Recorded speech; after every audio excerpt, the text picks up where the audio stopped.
श्री गुरुदेव भगवान की जय।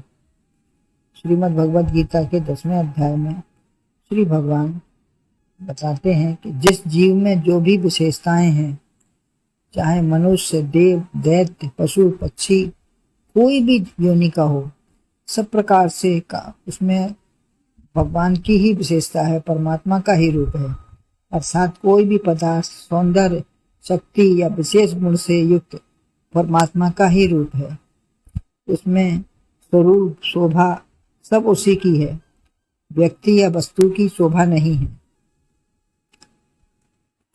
शक्तिशाली, धनवान, गुणवान, प्रभावी, जो भी जिस जीव में विशेषताएं हैं, जो भी जैसे कोई विशेष शक्तिशाली है, कोई धनवान है, गुणवान है, या किसी का विशेष प्रभाव है, सब भगवान का ही है। ऐसा विचार करने वाला भगवान की विभूति को जानता है और उसी को प्राप्त कर लेता है, अन्यथा संसार में ही अटकते भटकते रहेंगे। वस्तु की या व्यक्ति की विशेषता जानकर उसी में आसक्त होते हैं। प्रायः सभी किसी की विशेषता को जानकर उसमें आसक्त हो जाते हैं, लेकिन भगवान को समझने पर उन्हीं से प्रेम, भक्ति व अनुराग होता है। अब 31वें श्लोक में भगवान आगे कहते हैं, पवनः पवतामस्मि, रामः शस्त्रभृतामहम्, झषाणाम मकरश्चास्मि, स्रोतसामस्मि जाह्नवी। अर्थात गंगा नदों में शस्त्रधारी वर्ग में मैं राम हूँ, मैं पवन बेगों बीच मीनों में मकर अभिराम हूँ। इसका अन्वय है, अहम पवताम पवनः शस्त्रभृतामहं रामः अस्मि, झषाणाम मकरः अस्मि च स्रोतसाम जाह्नवी अस्मि।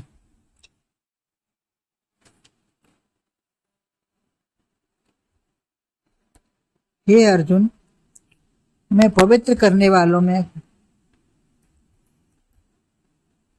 यहाँ कोई वेग से चलने वाले भी अर्थ करते हैं। यहाँ पवित्र करने वाला भी है अथवा वेग से चलने वाला भी अर्थ कर रहा है। तीव्रगामी पवन है, सबसे तीव्रगामी क्या है? पवन। शब्द के अनुसार यह नहीं और मन अधिक तीव्रगामी है, लेकिन मन जो है उससे पवन से भी तीव्रगामी है।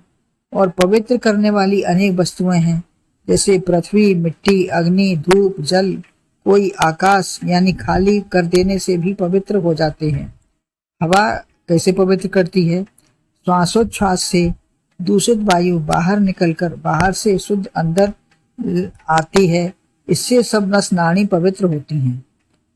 श्वासोच्छ्वास के द्वारा अंदर से दूषित वायु बाहर निकलकर बाहर से अंदर शुद्ध वायु जाती है, तो वह सब नस नाड़ियों पवित्र करती है। श्वास में मन को जोड़ दें तो यही वायु अंतरंग वृत्ति, मन, बुद्धि, विचार, भावना सबको पवित्र कर देगी।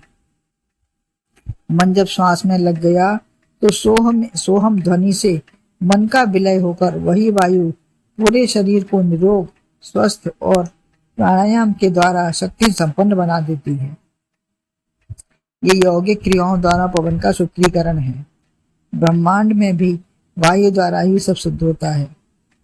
मलिन स्थान से निकलकर वायु दूषित होती है। अंदर जो मलिनता है तो अंदर से निकलती है तो वो मलिन ही होती है वायु।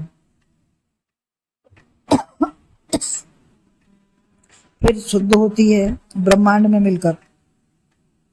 वायु शुद्ध है, लेकिन अनेक पदार्थ दूषित कर देते हैं, यथा पिंडे तथा ब्रह्मांडे।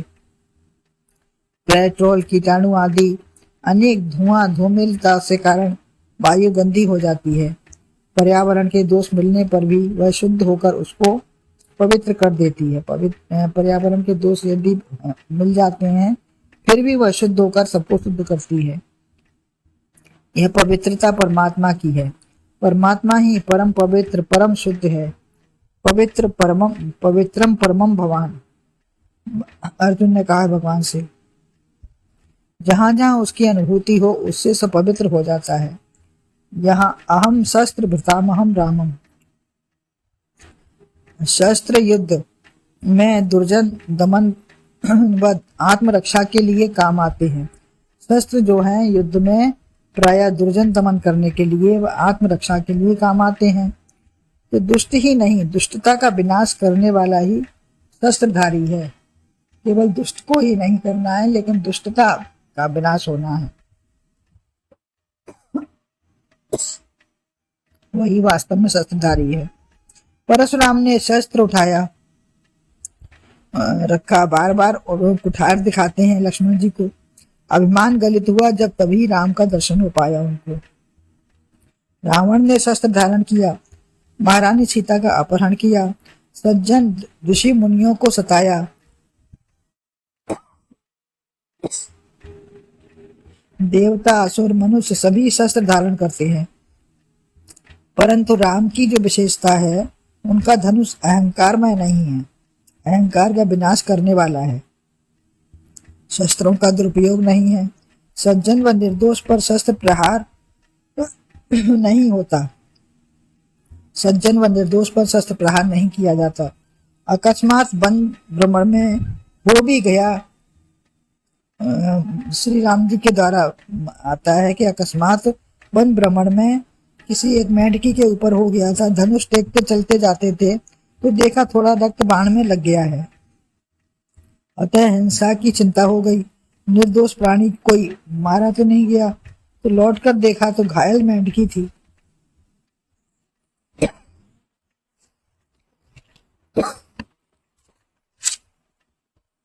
वो बोले, तू बोले क्यों नहीं, तुझे चोट लगी तूने क्यों नहीं बोला? तो कहा, संसार के लोग मारेंगे तो आपको पुकारूंगी, अब किसे पुकारूं? आप ही के द्वारा मारने पर मैं किसको पुकारूंगी? तो मनुष्यों से वह अच्छी है, वह रोई नहीं, सारी मार परमात्मा की है। कोई दोष हुआ है तभी मार पड़ी है, यदि गलती से कुछ हो भी गया तो जैसे जटायु ने उनके लिए प्राण त्यागा तो कितनी उसकी रक्षा सराहना की। यदि कोई दोष हमसे बन भी गया है तो इस तरीके से जटायु की रक्षा करी भगवान ने। तो जटायु कहते हैं कि राखों देह नाथ के याग खांगे। मैं किसके लिए? भगवान ने प्रार्थना करते हैं कि तुम अपनी देह को रखो, ये तास परहित बस इनके मन माही, तुमने पर हमारी रक्षा की है, परहित किया है, तो तुम अपनी देह को रख लो। तो बोले, मैं जब आपके दर्शन होगा तो मैं किसके लिए देह रखूंगा? तो अपने हाथ में रखा, उसकी क्रिया की, आपकी सेवा में यह शरीर गया, आपसे संस्कार होगा, तो उससे अधिक मुझे क्या मिलेगा? जटायु बार बार प्रार्थना करके यही कहता है कि आपके द्वारा मेरी रक्षा हुई, संस्कार हुआ, तो इससे अधिक मेरे लिए और क्या श्रेय होगा? जो भक्ति में प्राण उत्सर्ग करता है तो भगवान उसकी सदा रक्षा करते हैं। दुराचारी दूसरों की संपत्ति, सत्व, स्त्री, धन लेने को आक्रमण करते हैं, लेकिन राम ने कभी ऐसा नहीं किया। दुष्टता निवारण के लिए शस्त्र उठाया, शरीर का विनाश किया और अधिक उद्धार करके वैकुंठ धाम दिया।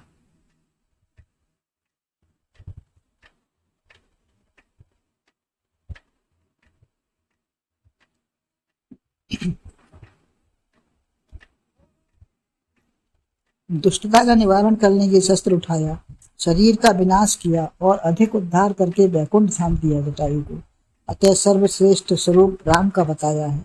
यह राम अवतार रूप से नहीं वरन शस्त्र का उपयोग करना है, तो अकारण गलती नहीं होगी, दुष्टों का संहार होना चाहिए। आगे कहते हैं, झसानाम मकरश्चास्मि, तो जलचर सभी मछलियों में सबसे बड़ी मछली मैं ही हूँ।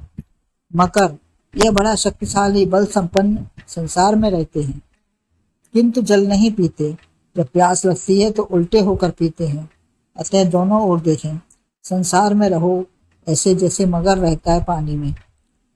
जल से कमल अलग है, अध्यात्म में मछली उलटकर जल पीती है।